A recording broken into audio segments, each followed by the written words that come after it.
After the extraordinary success of Brigantine Castle in Brigantine, New Jersey, a sister attraction soon emerged 90 miles north in the beachside city of Long Branch, New Jersey. It soon became the largest haunted attraction in New Jersey and was drawing crowds of up to 10,000 patrons per day. This is the story of the Haunted Mansion at Long Branch.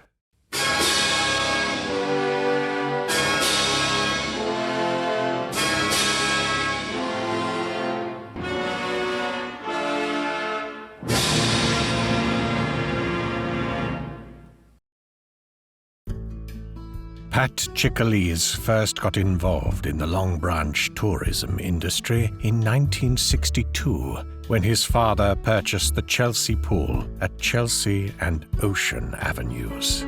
A recent graduate of Seton Hall University, Pat took over the daily operations of the pool, including maintenance and admissions.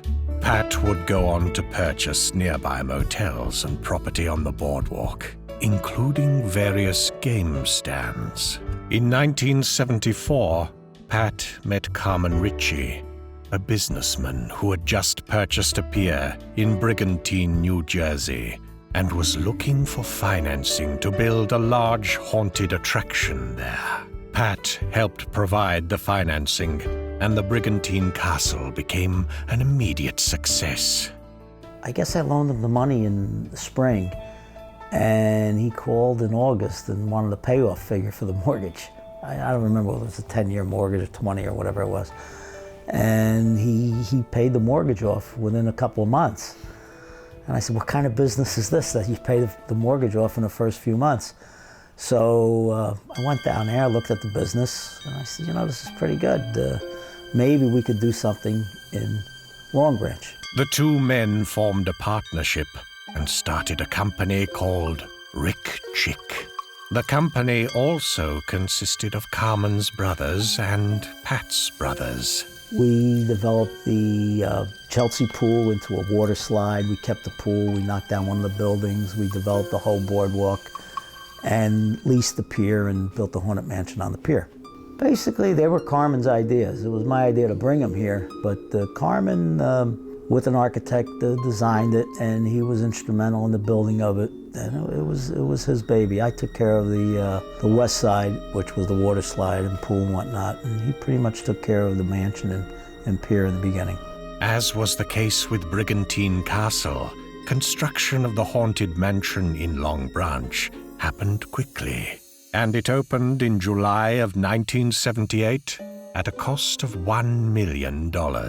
We received our approvals, the local approvals, in April, first week in April, and we were open for July 4th weekend. Not all the attractions were open, but the Haunted Mansion was open July 4th weekend. It was unbelievable, the amount of work we did. Opening night, we had a line that may have been 1,000 feet long, and I remember Carmen was very proud of it because he felt as though he had put most of it together, and he had a big cigar and he was standing there, and we knew it was an instant success. Carmen Ritchie made sure to use what he learned from Brigantine Castle when designing the Haunted Mansion in Long Branch. The difference between Brigantine Castle and Long Branch Haunted Mansion, Long Branch Haunted Mansion had all ramps, no stairs. We had learned that from the castle, that the steps were sometimes dangerous where people would trip on them, running. Early television commercials for the Haunted Mansion needed to use scenes shot in Brigantine Castle, since the commercials aired before the mansion was completed. Soon, additional commercials were produced using scenes shot inside the mansion. Carmen understood the power of advertising and insisted on a large advertising budget. Carmen had an idea of what he wanted to spend. I thought it was a little excessive, but he convinced me of it. And we hired a fella named Arnie Socher, who worked for RMR, who did the production. We look at a storyboard for the commercials. At the time, Carmen really had the lead because he had just done the Brigantine Castle. So I pretty much went by what he said. There's Renfield and his spiders, the Prince of Darkness, Count Dracula, and many more. At the haunted mansion at Long Branch, it's waiting for you. The Haunted Mansion relied on a large number of live actors in its first several years. There would be as many as 50 employees per shift, many of which were aspiring actors from New Jersey and New York. One employee, Lil Grauman, started as an actor in the mansion during its first season and went on to become the manager from 1979 to 1985. We liked classic horror, even though we tried to keep it fresh. You still have to have your mainstays. You have to have your Frankensteins, Lizzie Borden, Psycho, your illusions. Illusions were always big. Jack the Ripper, the Headless Woman. A lot of people would come down all the time. So we like to make it different in a way so it wasn't the same thing as they came through. It took approximately 40 minutes to go through the 10,000 square foot, 3-story mansion. Lil Grauman recounts the various rooms in the mansion. When you walked in, of course, was presentation. That's where the Dracula came out. You walked up the ramp, there was the monster head. Now, inside the monster, there was a platform, and there was a woman screaming. What they used to do is they used to drop the woman into the monster's mouth. And as you walked up the ramp, to the left was the torture pit, which was the pendulum. You walked to the top of the ramp. To the right was the Psycho scene we called the shower scene. The next scene was the attic, which was just an attic with a skeleton sitting in it.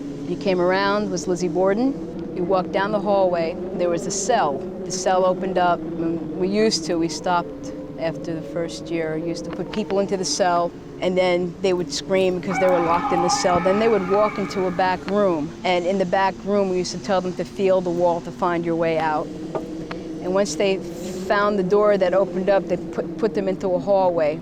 They opened up that door into a room full of doors. Straight, right there on the right was Spider, we called Renfield. We made a left. That was Mummy, but then we made it into like an Egyptian scene. You went around the corner to the tavern. It was a bar, it had a gate, and it had 2 figures. It had like a cyclops and a guy that had a distorted face, and then someone would be in that position, standing still. When they got to a point and they decided that he was fake, he would move, and that was the scare. You went around into Gypsy, the wolf, then you went over the swamp, you went up the ramp, into the asylum. From the asylum, you walk out, and that was Jack the Ripper. You had a mannequin that was tied to a chair, and it had like a black velour top. And then the woman would have a black velour drape over her, and she would put her head on the mannequin itself. And so when Jack the Ripper would come and he would cut her head off, she would lift it, and because it was the same material, lay it down on a crate. And then you went into to the lab. From there you went around, there was the freezer. You went around and you started coming down the ramp. And when you looked down into the pit, it was Phantom of the Opera, because that was the music. It was Toccata and Fugue playing, and a dining room scene. You got into the bottom of the ramp, there was a coffin with a woman under glass. Then there was Headless. You went through the graveyard. Over into the graveyard, you went into the mine shaft, and what people would do is hang from the rafters. They dropped down. And then you went into the rat professor, and then you would tell you the whole big thing about the rats and what you're about to go into. And then you would have the rat tunnel, out of the rat tunnel into this open area, which we called the sewer, and then the back door, and then you were out. Crowd control was a constant issue for the Haunted Mansion. I'm watching this woman, and she pulls something out from her purse, and I'm like, it looks like a knife. And then I see her, and I grab her hand, I grab the knife, I pull her outside. The handle of this thing, it was homemade, was this big. No, it was this big. The knife stuck out this much, so when it opened up, it was like a small machete. I said, what did you think you were gonna do with that? And she said, oh, well, I didn't want to get scared. I said, well, then why did you come in here? And we had quite a collection of weapons that were confiscated from people. I mean, why they would ever bring these things into the building is beyond me. In addition to unruly guests, another factor which led to a change in the mansion was the tragic 1984 fire at the haunted castle in Six Flags Great Adventure, which killed 8 teenagers. Although the haunted mansion in Long Branch exceeded 1984 fire codes and was permitted to remain open after the Six Flags fire, attendance dropped because people worried about the safety of dark attractions. That actually was the last year we operated the mansion as a scary event. People were afraid. They didn't want their kids to go in there, and you can't blame them. Pat, who had already bought out his partner's shares of the company in 1983, came up with a new concept for the pier after visiting Sesame Place in Langhorne, Pennsylvania. It's a kid's world that surrounds you. It's happening all around you. The fun that makes the magic moments. Every face tells a story. Well, we developed a park called Kids World. We made it a pay-one price park. We were dealing with children 12 and under, so we toned it down quite a bit and made it more like a Disney World type thing that's entertainment and entertaining and funny as you would go through it, not so much scary with the actors coming out to scare you. In fact, we had to change the girl at the front, who was very good because she was dressed in a bloody outfit and whatnot, and the kids would see it and they wouldn't go in. They started crying before they would go in.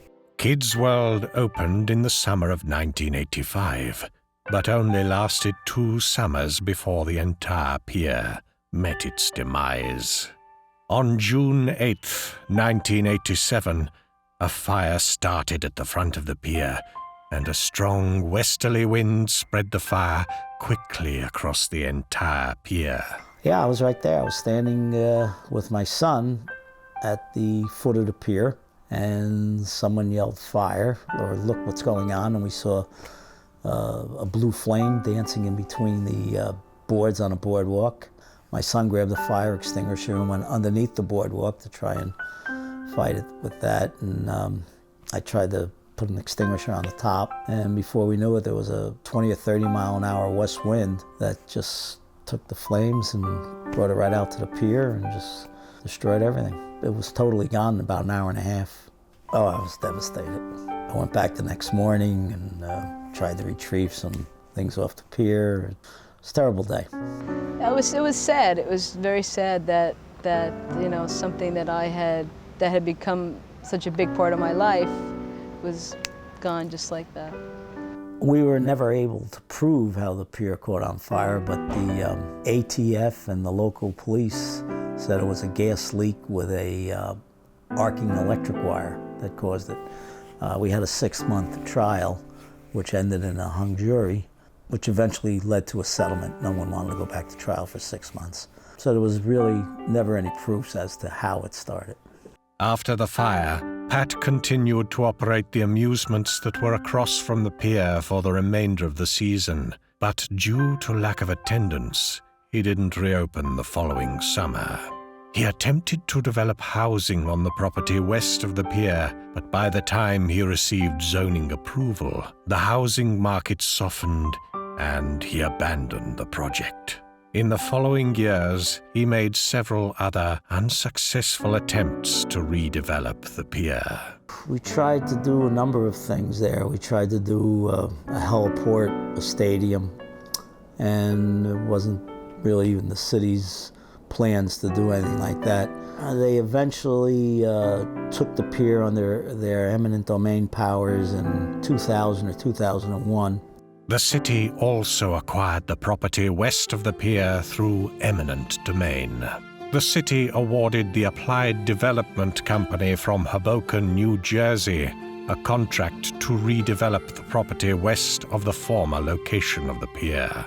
There is now a variety of retail and residential development around the former location of the pier and pool.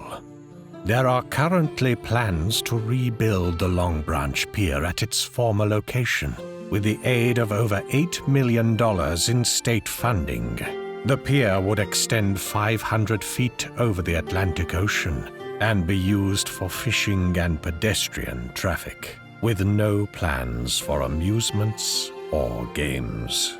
The new pier is expected to be completed no later than December 31st, 2026. The Haunted Mansion wasn't something that you just stick some bodies in and have some things jump out at you. I mean, it was carefully planned, well thought out.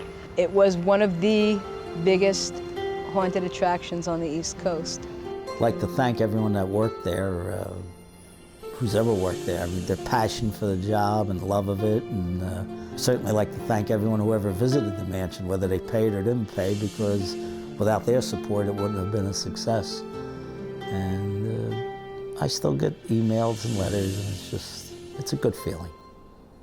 Although Long Branch will likely never see an attraction like the Haunted Mansion again, those that passed by its frightening doorkeeper and traverse through its dark corridors of the macabre will never forget it.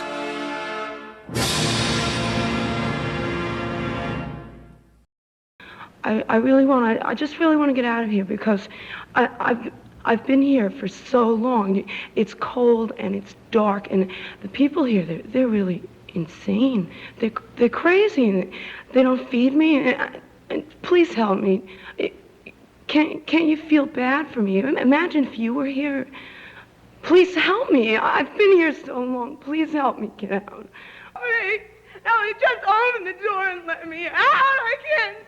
I can't stay here anymore. Please help me.